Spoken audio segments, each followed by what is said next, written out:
Good evening, everyone. Thank you so much for joining our last panel of the evening, getting involved on campus and adjusting from high school to college. So we have got an excellent group of panelists lined up for you to introduce themselves here in just a minute. I see quite a few people still trickling in, so we will give it about another 30 seconds before we get started. If you guys need to grab a quick drink or a snack, I know that it's right around dinner time. So you have a minute if you want to go on ahead and go grab a few last minute things.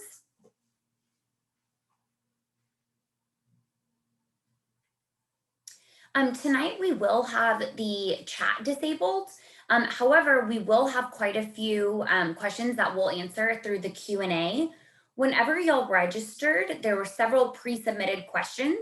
So we will answer quite a few of those this evening. But if you think of anything else, just drop those into the Q&A.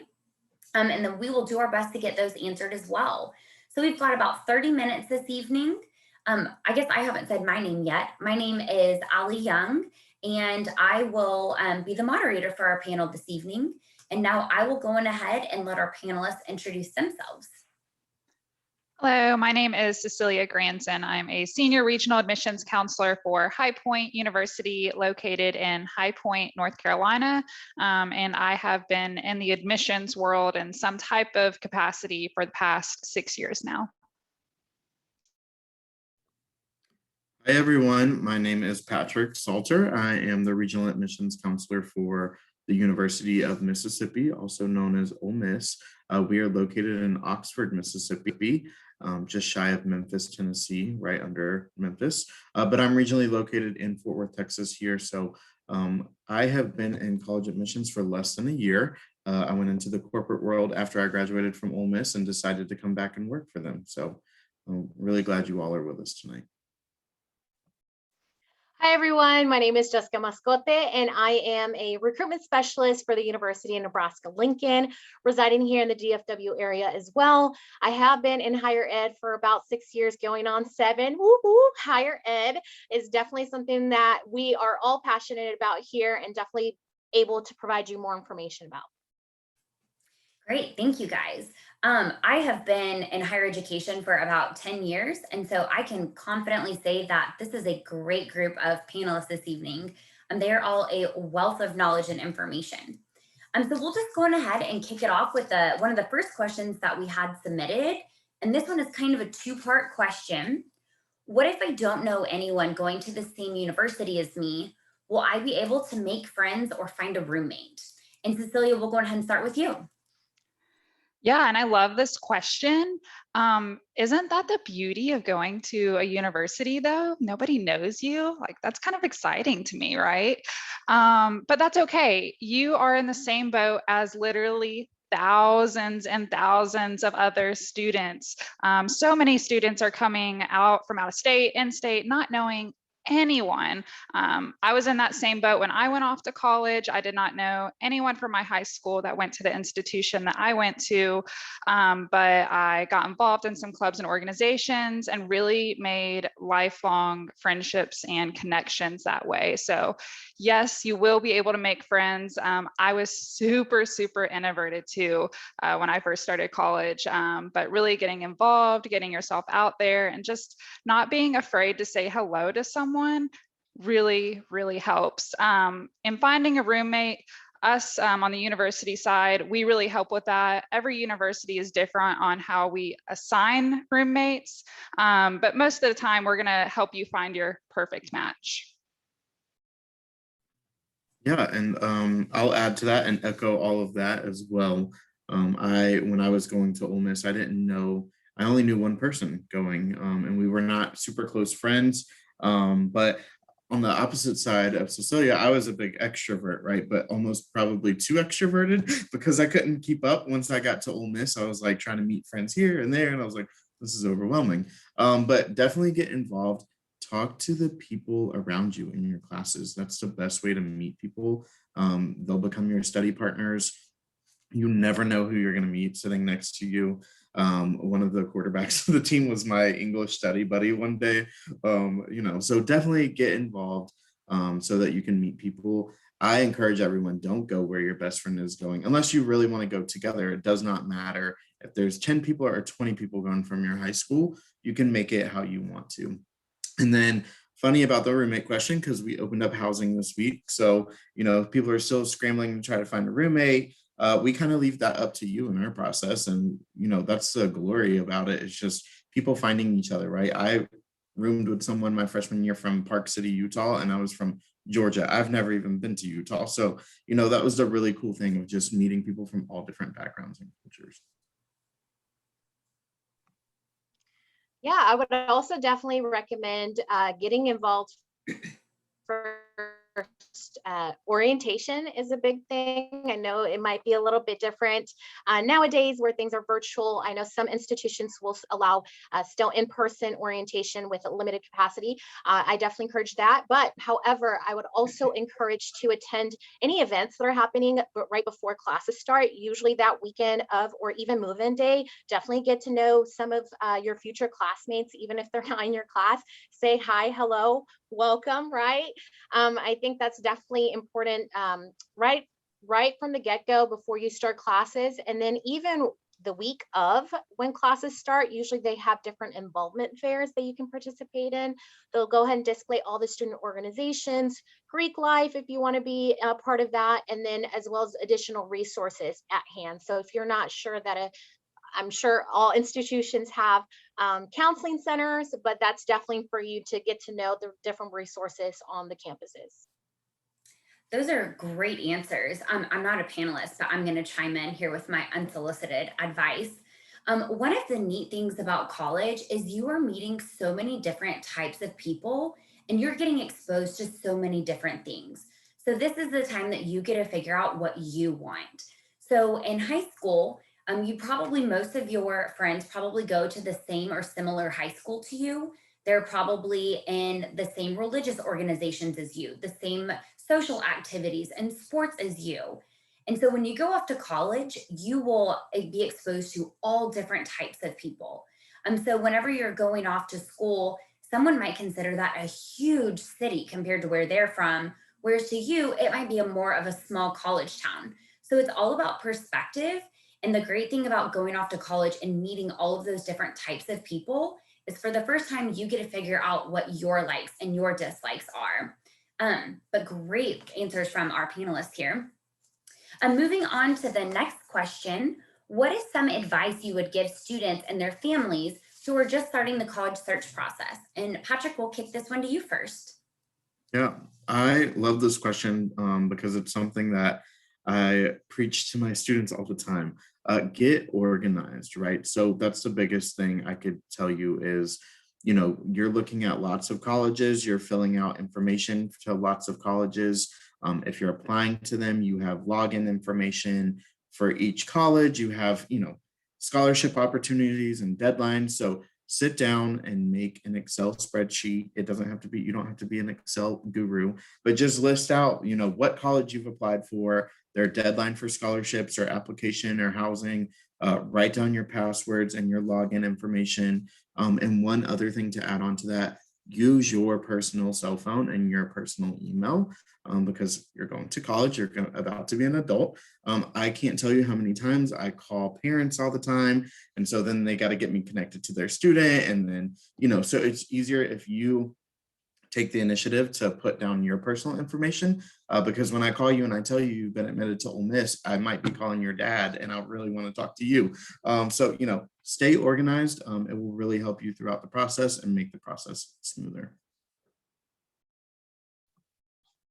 Yeah, that's great advice, Patrick. I was going to about to say the same thing. But another advice that I do want to encourage parents and students to look into when you are selecting your universities, making sure, are you focused more on the academic piece? I know a lot of times students are focused on the sports, which is great, but also making sure, you're going to college, you're going to graduate, right?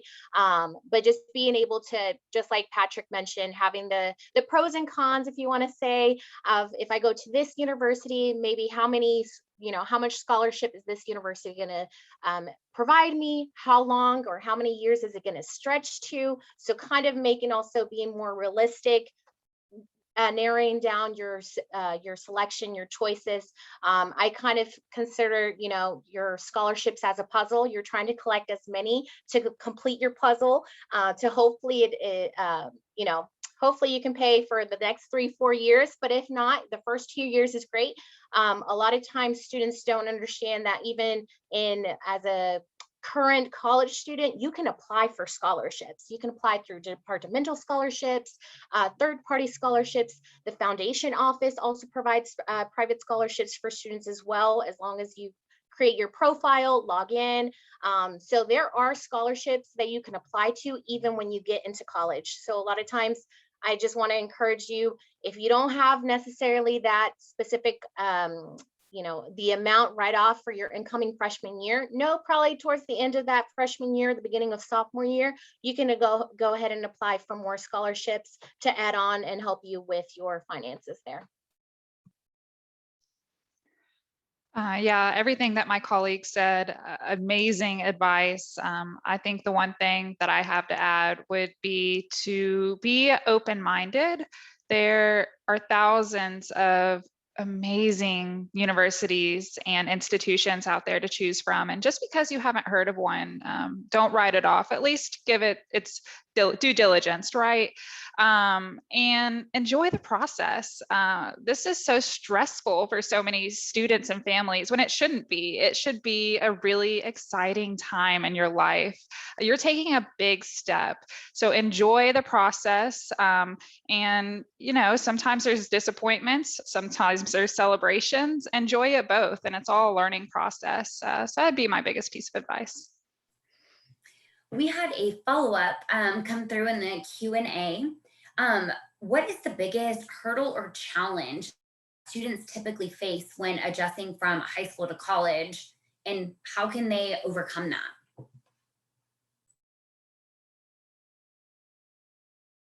Jessica, we'll start with you.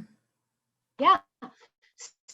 So I will go ahead and add, I know we're talking about getting involved. I actually, from my experience, I was just like Patrick, an extrovert. So I would say yes to a lot of things. It was very difficult for me to say no. So I think that really kind of put a little, I can't even think of the word right now, but it did kind of hurt my academics because I was so involved. I definitely encourage you guys to even go to the student involvement fair to kind of see, how many classes are you going to be taking for the semester? When are you going to be working? Are you going to be working? That's another factor in how you should be balancing your week or the semester. So I definitely want to go ahead and encourage, at least for that first semester, not to get as involved. Maybe 1 or 2 clubs is nice. Go to a couple of informationals. But I would kind of wait it out to kind of see how that first semester is. And then a lot of times those programs, for certain institutions, you might automatically be already a part of that program that first year, but there are going to be some that you're going to be applying for that second year. So kind of give your time to make sure your grades are good, your GPA is good to apply for that program and be accepted. So kind of being able to learn how your classes are going to be, if you're going to be working, and how involved are you going to be. So time management, huge part. And I think another big obstacle for students when they first go to college would be asking for help and advocating for themselves, especially with students who need additional time on tests or any type of additional support in their academics. A lot of times they have a 504 coordinator or a parent that's really helping them through that process and getting them the support that they need in high school. But when you go to college, it's a very different process. So really being able to know when you need help, being okay with asking for help, and seeking out those additional resources that colleges provide. I love both. I'm going to recap both of them real quickly because I like both of them so much. One with Jessica, what she was saying, this may be contradictory to say this, but like you were saying, don't get involved in too much, because I would even almost stretch to say maybe get involved with one thing you really like to enjoy as a hobby, and maybe one that would help your major as like a career or something. Because if you spread yourself too thin, you're not going to be an expert at 20 different clubs, right? So, and when you go to get a job after college, they're going to be like, that's great that you were involved one semester in 20 club, like, so stick with some things. So there's more longevity.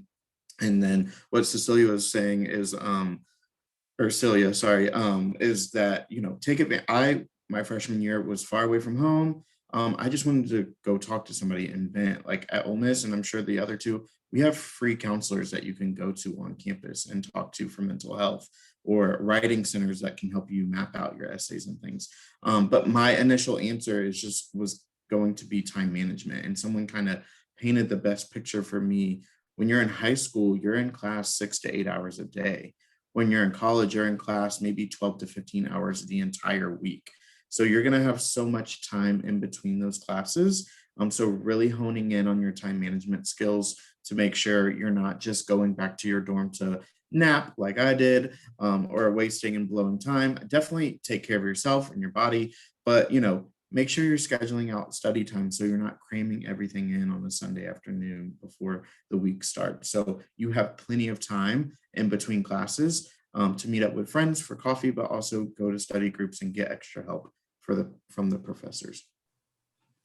Patrick, I think you nailed it. One of the things that you can do to make you successful in so many ways is don't just sit in your dorm room by yourself all day. We're starting to see more and more students become more active on social media and through their phone, but they may or may not be engaging with their friends in person, especially in the midst of all of the COVID regulations that we have. So, I mean, Patrick said it, don't just sit in your dorm room all the time. Definitely get out and expose yourself to new things. So great advice there. We'll just move on to the next question. Cecilia, I'll let you answer this one first. How will I be able to get involved when I'm on campus? Yeah, every university is a little bit different on how they present their clubs and organizations. Here at High Point, we have a club and org fair at the beginning of the first week of school, so students can go browse. But I want to take this question one step further, and I get a lot of questions about what should I get involved in, right? And Patrick, you'll really like this. I was visiting Ole Miss for a campus visit once, and we were talking to a group of students, and the situation came up that she was way too involved in way too many things her first semester, and that's why she didn't do as well academically. And she said, this is my biggest piece of advice to students: get involved in the 3 Ps. 1 professional organization, 1 personal organization, and 1 peculiar organization. So something that will put on your resume professionally, maybe a business fraternity, something like that, something that's close to you, maybe community service, and something that you would never see yourself getting involved in, just to get yourself out there. That's awesome. Yeah, and I mean, kind of the same, right? When I was a student, we didn't have this accessibility to apps and things, but Ole Miss has now created a program where you can go online and see all the open volunteer needs in the town, in the community, and on campus. So that's one way you can get involved, but also the browse fairs, usually they'll have them open during orientation and also the first week of school. So find things that you may want to get involved with. Just fill out your information. Doesn't mean you're committing to it, but a lot of people do Greek life as well. That's going to take up a lot of your time as on top of your schoolwork. So just there are tons of ways. I promise you, people are going to be begging you to come get involved with them because they're going to need volunteers. Yeah, I would say the same thing. We have a club fair that students can participate in. There are virtual club fairs as well, so definitely take advantage of that. I'm sure you might be receiving emails from institutions of, maybe joining clubs that you might be interested in. But I would also highlight or reemphasize what Cecilia was talking about, is being involved in professional organizations as well. Even, when people think about Greek life, there are professional clubs that may have also the Greek letters and things like that, but it's associated with your professional career. So I definitely encourage you guys to learn a little bit more about that. But just how Cecilia was talking about 3 Ps, I usually talk to students just because our executive director has always talked about the 5 Ps. So it's proper planning prevents poor performance. So I definitely want to go ahead and make sure you guys know the 5 Ps as well. Proper planning prevents poor performance. So definitely take that and, roll with it. Yeah, that first semester, stay organized, get an agenda. I highly recommend, just like Patrick is talking about, if you know you're going to be going to class Monday, Wednesday, Friday, and then on Tuesday, Thursday, you're going to be working, then find those in between times to study for those classes. I think it's said that every 1 hour credit, you're supposed to be studying 3 hours for that. So yeah. Okay, perfect. So that's all I wanted to go ahead and highlight with this question. Thanks, Allie.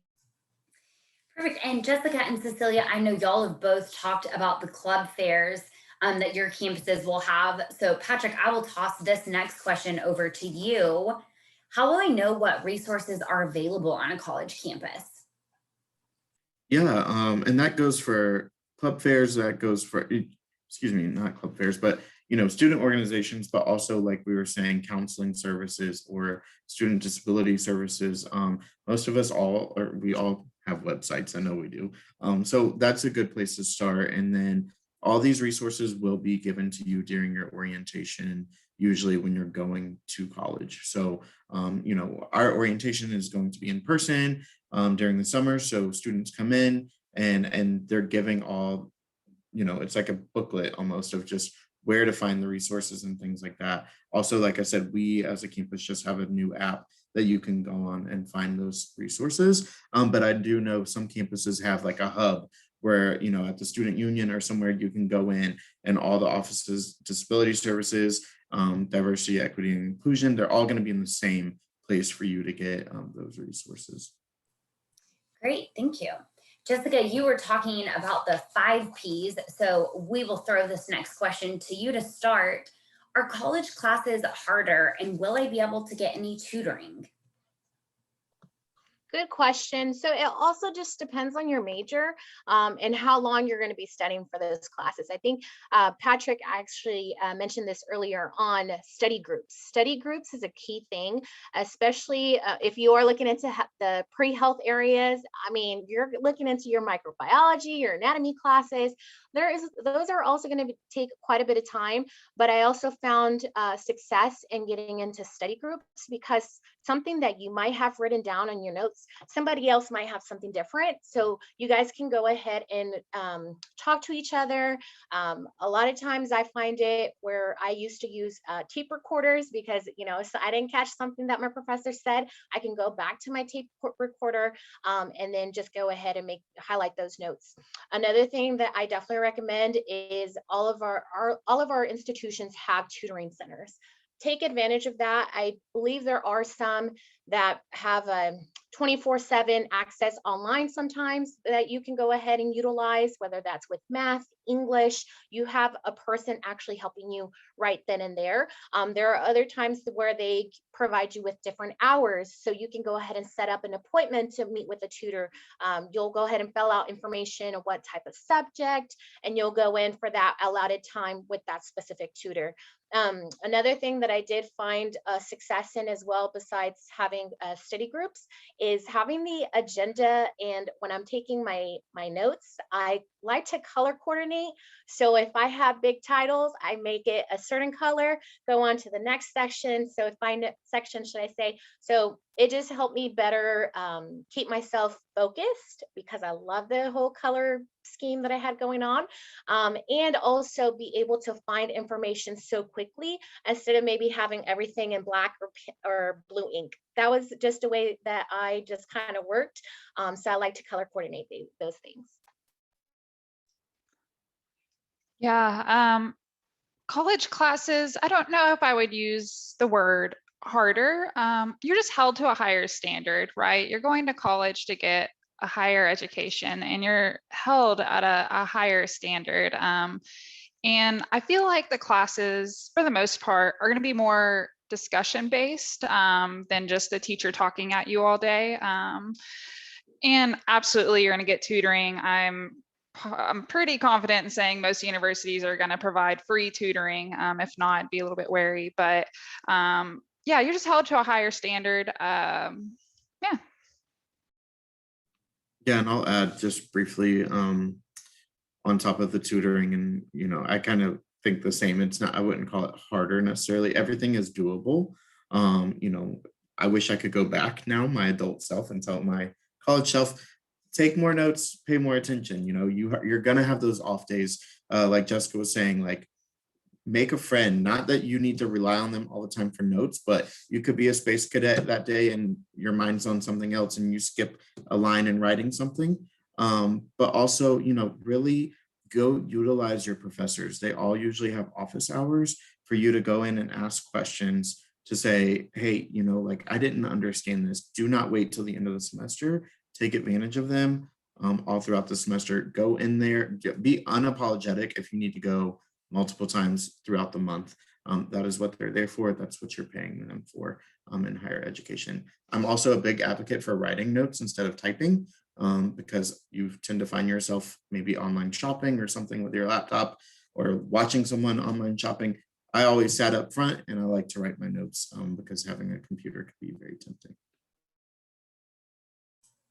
Excellent points. And Patrick, you said that you would like to go back as your adult self. There will come a day that you realize that the adult in your life that raised you probably was pretty wise along the way. So it will come full circle. One of the questions that we just got is, should I work while I'm in college, or is that going to be too much to balance? And Cecilia, we'll start with you. Yeah, and that it just depends on the person, right?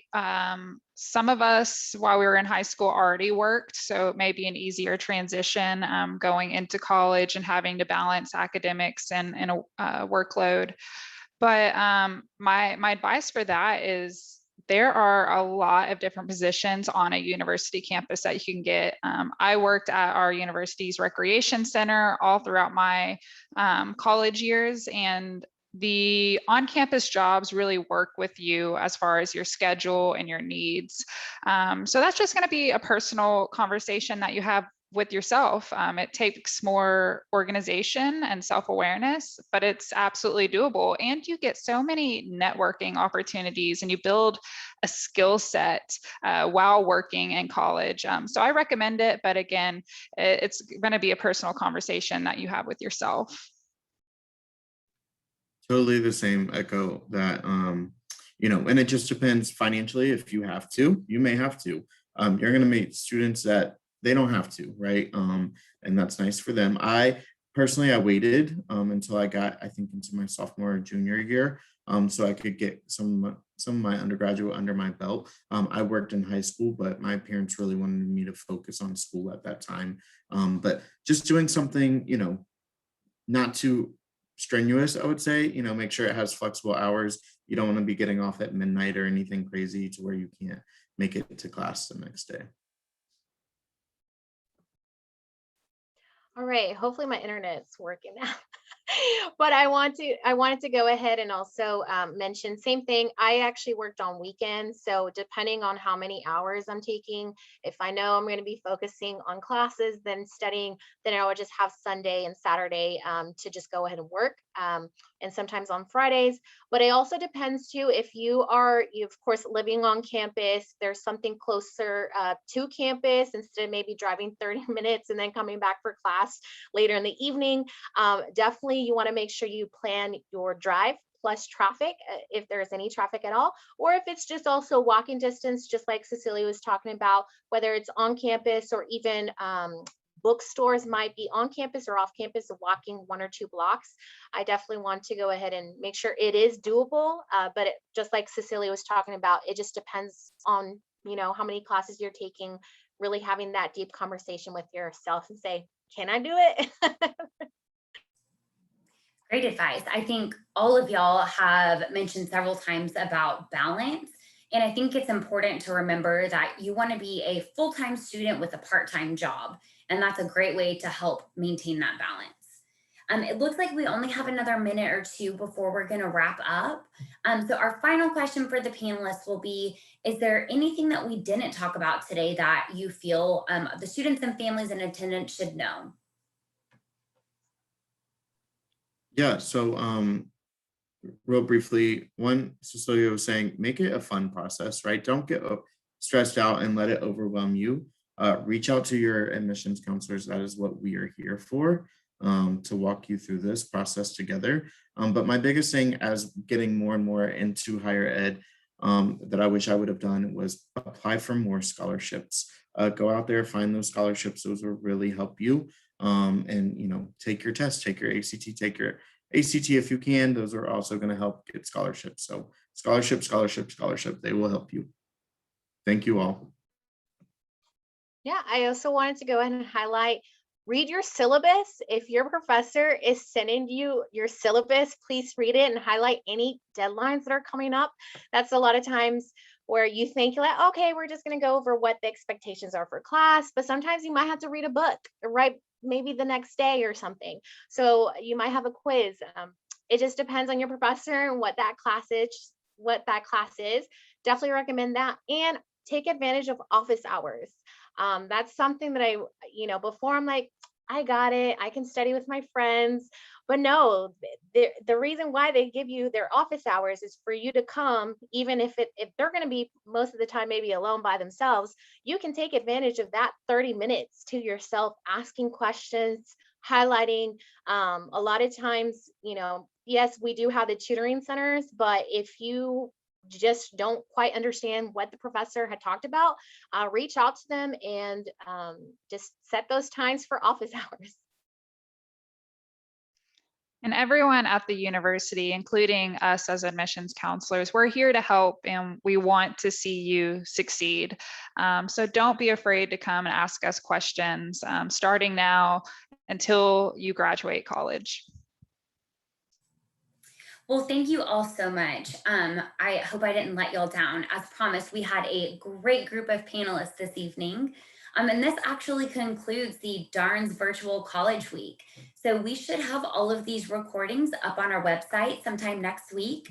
And then if you guys have any questions, please do not hesitate to call, email, text, set up a Zoom with any of our panelists or any of the other universities that are represented in DARN. Thank you guys so much, and we hope y'all enjoy your evening.